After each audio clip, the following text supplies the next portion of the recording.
Bismillahi. Giɗam hetto giɗam kettinoɗa mi yewtanma en cubtima deftere yidde nder cuɓade ngam ngurdam ɗam gilli cinkani ɓolɗat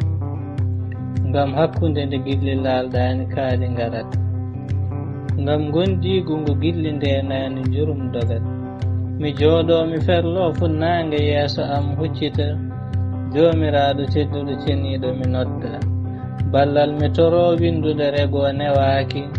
joom sewnde yurmede alliyankore mi juula barke bindol ko hen mofta gilli moftama e ɓernde tafirande inde gen haqqille tinno giɗo gilli ma aynir ndena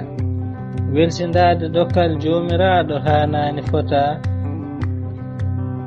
gilli jeña ɓamto jibina cellal kisal e gandal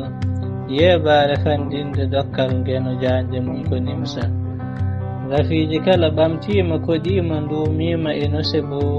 miijoji bonɗi e sekkitare gona yaadiɓe gilli tekmin to gurnam bonna gondi taƴoji en ɗam ɓawlinuji ɓernde noddoji tikkere jomiraɗo taƴa jokkodiral dammude aljannaji guddoji cokoji kaɗoji ɓulli jaygol gudditoji coktoji noddoji yit ocytocine e dopamine ƴiƴamma care cellal coftal gañari ma ɓam gonɗude e hoolade ina ƴeŋtina e maayo gilli tinno toppito dokal jomiraɗo maɗeɗa haqqille tinno giɗo gilli ma aynir ndena